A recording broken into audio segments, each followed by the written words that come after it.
everybody. Hope everyone is well. This was a fun build. This was a Schwinn, or it is a Schwinn S-500. Originally, this did come with a chain drive and a DC brushed motor in the rear, and it had acid batteries. Now it has a 350 watt brushless motor, and I've put a sine wave 350 watt controller, 18 amp, and a 36 volt 12 amp hour 20 amp BMS system in. On this, she's using for Uber Eats. So what I've done is I've added a very, very bright headlight and tail light combination. Now these are dedicated 36 volts, so it's very easy to simply install it into the battery instead of using a drop-down regulator or a second battery, which is going to be 12 volts. So again, this is a 36 volt system. I use 36 volt lights on this as well. Again, it's a very bright system. What I really, really like about this is on the side here, it's actually got side marker lights, and they're very bright. So if you're crossing the intersection during the evening, at night, whatever, it'll be more safe because people will be able to see you. If you notice, I did build a box on the rear. This is for her to use for Uber Eats. I have 180 millimeter disc. It does also have regen braking, which is a cool feature. I'm not yet installed the brake caliper. I've had it on. I had to take it off to do some adjustments and replace the pads, and then I'm going to put that back on, but that's the last thing I'm doing.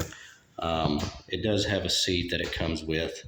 I did add a water bottle for her, and the seat is removable, so you can fold down the handlebar and to be able to transport easy in a car or bus or whatever you do. The charge port I installed here. You do have an on-off switch. Now, the reason I did this is because it's just one more step. If a thief wants to steal it, they're going to be in such a hurry to try to turn it on and take off with it, in hopes that they're not going to realize they have to turn that on. But it's just a little extra safety feature for her. This has the LH100 system. Now, I have hit 21 miles per hour on GPS. I weigh 175, and this was on flat ground, again, GPS. So the system that I installed, and I'll go ahead and show you now, the headlight, like I said, it's extremely bright, and the tail light is extremely bright as well. And like I said, with the side marker lights, it's just a really cool feature. The horn, surprisingly, even though it's a Penzo horn, it's extremely loud. And that actually kind of hurt my ears in this room. And again, we do have blinkers. These are sequential blinkers for left and right. And again, we have that side marker light that starts to flash to let people know that you're turning if they're on the side. So that's another really cool feature. I've always I also added the handle grips in anodized red because the frame is in red to keep everything in a nice contrast to each other. I've had to replace the brake inhibitor because it was having issues, and so that was replaced as well.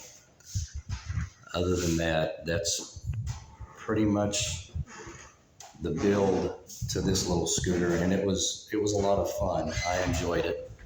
I guess the one thing, or the last thing I'll say is, when I built the box, I actually, the corners were so sharp, I was afraid she would get cut.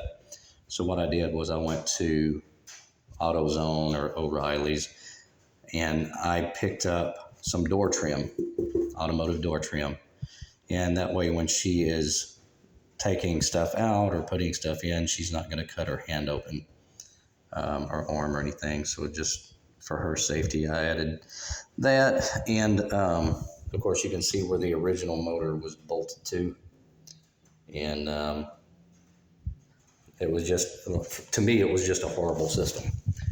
But now, like, it runs good, it runs smooth. She was getting, what was it? I think 12 miles per charge on her GoTrex. With this, she should get about 18 miles on a charge, but she's much smaller than me and weighs about 98 pounds. So she's a tiny little thing, so she'd be able to get a little bit more mileage than what I can do on this. But anyway, the next build I'll be posting soon. I'm building a custom motorcycle, bicycle. It's actually a stretch frame bicycle. I'm having to fiberglass and design a fuel tank, and that's going to house the controller, and I'm putting motorcycle headlights, tail lights, and all kinds of other stuff to it. So it'll probably be a couple of months. I'm waiting for the customer to come in. He's supposed to bring us money. He did bring us $1,000 in.